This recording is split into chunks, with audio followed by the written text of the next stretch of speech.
меня новая идея. Я давно хочу ботфорты. Съемные. Вспомнила про свои лосины кожаные. Там между ног немного лопнуло. И я начала дальше сдирать покрытие. В тот момент мне эта идея почему-то не пришла в голову. И я все думала, что же с ними сделать, как замаскировать. И вот сейчас я придумала. Так, отрезаем. И вот она, ботфортина. Вывернула наизнанку.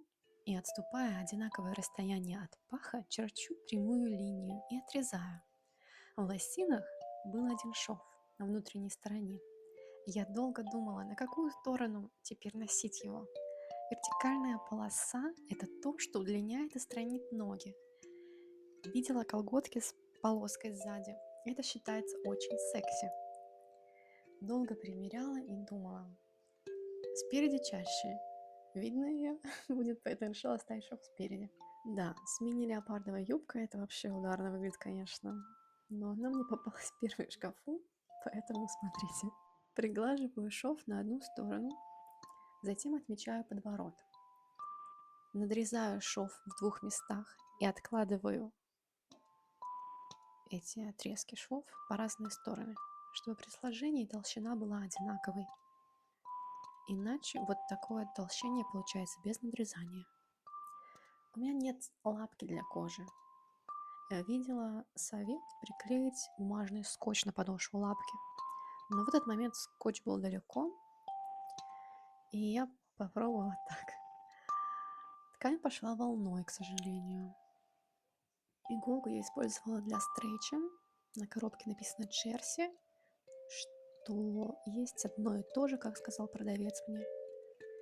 Иголки для кожи у меня есть, но они не подошли почему-то. Я гуляла в этих чулках весь день, но не рискнула ехать далеко от дома, просто как есть. Поэтому подержала их поясом для чулок, и иначе бы они сползали.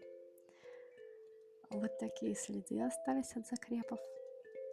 Ничего не порвалось, но мне как-то страшненько несколько раз так зацеплять. И я решила пришить петельки, которые будут отдельно крепиться к поясу для чулок, а сами чулки, чтобы были без следов крепления. Я собиралась переделать этот волнистый подворот, поэтому это я заверну вовнутрь. Нашла такую ленту, похожую на лямку от лифчика, и нарезала 4 штуки. Пришью такие петельки кверху чулок и буду закрывать на кнопки. И никаких следов от пояса оставаться на коже не будет. Решила попробовать лайфхак для шитья кожи без специальной лапки. Взяла пробный лоскут и смазала его маслом вазелиновым. Оно прозрачное, без запаха, им смазывают швейные машины. Ура! Вроде ровно идет. И для наглядности половину лоскута я не смазывала. Посмотрим разницу. Вот так получилось. Здесь был момент с излишком ткани, и у меня одной рукой плохо получилось выровнять, хотя в этом месте было смазано маслом.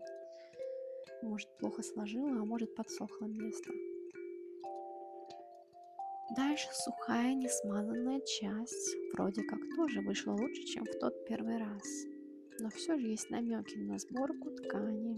Там, где я хорошо смазала маслом, прям идеально прошилась.